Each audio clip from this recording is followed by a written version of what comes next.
வணக்கம் மக்களே. தினமும் ஒரு டம்ளர் நான் சொல்லக்கூடிய ஜூஸை குடிங்க. ஒன்றும் இல்லை, ABC juice. So apple, beetroot, carrot இது மூணும் நம்ம சேர்த்து குடித்தோம் அப்படின்னா உடலில் எந்த ஒரு நோய் நொடி இருந்தாலும் போயிடும். அவ்வளோ ஒரு நன்மையை செய்யக்கூடிய ஒரு விஷயம் அப்படின்னு சொல்கிறாங்க. ஸோ அதை பற்றி பார்த்துடலாமா? சரி வாங்க நம்ம பதிவுக்குள்ளே போயிடலாம். ஸோ அதுக்கு முன்னாடி நீங்கள் என்ன பண்ணணும், இந்த ஒரு வீடியோக்கு மட்டும் ஒரு லைக் கொடுத்துட்டு இந்த தகவலை உங்களுக்கு தெரிஞ்சவங்களுக்கு ஷேர் பண்ணிவிடுங்க. இது அவர்களுக்கு பயனுள்ளதாக இருக்கக்கூடிய ஒரு ஆரோக்கியமான பதிவு தான். இது போன்ற அப்டேட்டுகளை நீங்கள் தொடர்ந்து பார்க்குறதுக்கு நம்மளுடைய சேனலை மறக்காமல் சப்ஸ்கிரைப் பண்ணிவிட்டு பக்கத்தில் இருக்கக்கூடிய பெல் பட்டனையும் கிளிக் பண்ணி ஆல் அப்படின்ற ஆப்ஷனையும் செட் பண்ணி வச்சுக்கிட்டிங்க அப்படின்னா நான் போடக்கூடிய எல்லா அப்டேட்ஸும் உங்களுக்கு நோட்டிஃபிகேஷனோட அடிக்கடி சேரும். சரி வாங்க மக்களே, இப்போ நம்ம வீடியோக்குள்ளே போயிடலாம். So apple, beetroot, carrot juice வைட்டமின்கள் மற்றும் முக்கிய ஊட்டச்சத்துக்கள் நிறைந்தது. இதை சாப்பிட்றது உடல் அழகு பெறுது. இது சிறப்பாக கழிவு நீக்க பணம் அப்படின்னு சொல்கிறாங்க. இது உங்களுடைய சருமத்திற்கு புத்துயிர் கொடுக்குது. ஏபிசி ஜூஸ் குடிப்பதனால உடலுக்கு ஏற்படக்கூடிய நிறைய நன்மைகள் இருக்குது. தினமும் இந்த பீட்ரூட், கேரட், ஆப்பிள் வச்சு நீங்கள் ஜூஸ் போட்டு குடிச்சிங்க அப்படின்னா உங்களுடைய சருமம் முதிர்ச்சி அடைவதை தடுக்குது. சருமம் எப்போதுமே பொலிவாக இருக்கும். பொலிவின்றி இருக்கக்கூடிய அந்த சருமத்திற்கு ரொம்ப சூப்பரான ஒரு விஷயமா இது இருக்குது அப்படின்னு சொல்கிறாங்க. ஸோ இந்த ஜூஸ் முக்கிய சக்திகள் நிறைந்தது மற்றும் தலைமுடி வளர்ச்சிக்கும் ஊட்டம் அளிப்பது. அது மட்டும் கிடையாது, ஆப்பிள், பீட்ரூட் மற்றும் கேரட் ஜூஸ் பருகிறது தலைமுடி உதிர்வை தடுக்குது அப்படின்னு சொல்கிறாங்க. ஸோ சருமத்தை நீர் சத்துடன் இருக்க ரொம்பவே பயன்படுது. ஏபிசி ஜூஸ் வழக்கமாக எடுத்துக்கொள்வது உங்களுடைய சருமத்தினுடைய நீர் சக்தியை பராமரிக்குது. குளிர்காலத்தில் சருமம் வறண்டு போகிறது. ஆனால் ஒரு டம்ளர் ஏபிசி ஜூஸ் குடித்தா சரும ஆரோக்கியத்தை மேம்படுத்துது.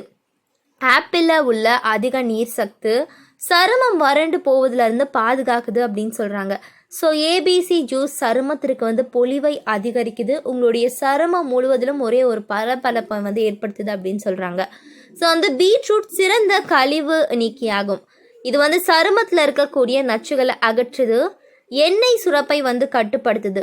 பீட்ரூட் முகப்பருகளை எதிர்த்து போராடுது அப்படின்னு சொல்கிறாங்க. ஸோ கொலாஜன் உற்பத்தி இந்த 3 பொருட்களையும் அதிகமாகவே இருக்குது. ஸோ கொலாஜன் உற்பத்தி சருமம் நெகிழ்வு தன்மையுடன் இருக்க உதவுது. ஆப்பிள் மற்றும் கேரட்களில் வைட்டமின் சி சக்தி அதிகமாக இருக்குது. அது கொலாஜன் உற்பத்தியை அதிகரித்து சருமம் பொலி விழப்பதை ஏபிசி ஜூஸ் தடுக்குது அப்படின்னு சொல்கிறாங்க. ஸோ கழிவு நீக்கம் நம்மளுடைய உடலில் நம்ம சாப்பிடக்கூடிய உணவு நல்லா டைஜஷன் ஆகிட்டு அது வெளியே போனால் தான் நம்மளுடைய உடலுக்கு ஆரோக்கியம். அதே மாதிரி தான் so apple, beetroot, carrot juice நம்ம குடிக்கும்போது இது கழிவு நீக்க பானம் அப்படின்னே சொல்கிறாங்க. இது உடலில் நச்சு பொருட்களை நீக்குது.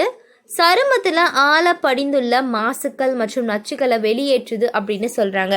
ஸோ ஏபிசி ஜூஸ் பார்த்திங்கன்னா சருமத்தில் பார்த்திங்கன்னா இருக்கக்கூடிய பிரச்சனைகள் அதே சமயம் நிறையவே பார்த்திங்கன்னா நமக்கு சூரிய ஒளியிலேருந்து பாதுகாக்கலாம். அதாவது வெளியே போகும்போதே இந்த சன்னில் அதிகமாக நம்ம ஸ்கின் பாதிக்கப்படும் அப்படின்னு சொல்லிட்டு நிறைய பிரச்சனையாகவே இருக்கும். ஸோ கேரட்டில் பீட்டா கரோட்டின் சக்தி நிறைஞ்சிருக்கு. இது சூரிய கதிர்கள்ல இருந்து சருமத்தை பாதுகாக்குது அப்படின்னு சொல்கிறாங்க. ஸோ அது மட்டும் கிடையாது, ஏபிசி ஜூஸில் அலர்ஜிக்கு எதிரான பண்புகள், ஆரோக்கியத்தை தரக்கூடிய விஷயங்கள் இருக்குது. ஸோ நோய் எதிர்ப்பு சக்தி இல்லை அப்படின்னு நீங்கள் கஷ்டப்பட்டீங்க அப்படின்னா அதற்கான ஒரு முதல் சொல்யூஷனே என்னன்னு கேட்டிங்கன்னா இந்த ஒரு கேரட், பீட்ரூட், ஆப்பிள் நிறைந்தது. ஏன் சொல்லுங்களேன், கேரட்லேயும் சரி ஆப்பிள்லேயும் சரி நிறைய வைட்டமின்ஸ் இருக்குது. அதே மாதிரி தான் இந்த பீட்ரூட்லேயும் நிறையவே இருக்குது. இது எல்லாமே உங்களுடைய சருமத்திற்கு கண்டிப்பாக நிச்சயமாக உதவும் அப்படின்றதான் ஒரு முக்கியமான விஷயமா இருக்குது. அதனால் என்ன பண்ணுங்க, தினந்தோறும் நீங்கள் இப்போ தனியாக பீட்ரூட் குடிக்கிறீங்களா குடிக்கலாம், ஆப்பிள் ஜூஸ் குடிக்கிறீங்களா குடிக்கலாம். ஆனால் இந்த ஒரு 3ஐயும் நம்ம ஒன்றா எடுக்கும்போது இதில் கூடுதலான விஷயங்கள் இருக்குது. ஸோ ஒரே ஒரு கிளாஸ் இந்த 3ம் சேர்த்து நம்ம குடிக்கலாம். ஒரு வீட்டில் ஒருத்தங்க 2 பேர் இருக்காங்க அப்படின்னு சொன்னால் நீங்கள் இந்த 3 பொருள், அதாவது பீட்ரூட் 1, கேரட் 1, ஆப்பிள் 1 எடுத்துக்கிட்டு நீங்கள் ஜூஸ் போட்டாவே 2 பேர் தாராளமாக குடிக்கலாம். அதனால் ஆரோக்கியமான ஒரு லைஃப்க்கு இந்த மாதிரியான சின்ன சின்ன விஷயங்களை நம்ம செய்யலாமே, என்ன குறைஞ்சா போயிடுவோம். சரி வாங்க மக்களே, இந்த மாதிரி நிறைய விஷயங்களை தொடர்ந்து பார்க்கலாம். இந்த ஒரு பதிவு உங்களுக்கு பிடிச்சிருந்துச்சுன்னா லைக் பண்ணிக்கோங்க. இது உங்களுடைய ஃப்ரெண்ட்ஸ் அண்ட் ஃபேமிலிக்கு ஷேர் பண்ணுங்கள், அவங்களும் பார்க்கட்டும். அதே சமயம் நம்மளுடைய சேனலை மறக்காமல் ஒரு சப்ஸ்கிரைப் பண்ணிவிட்டு சைடில் இருக்கக்கூடிய பெல் பட்டனையும் கிளிக் பண்ணிக்கோங்க. நன்றி.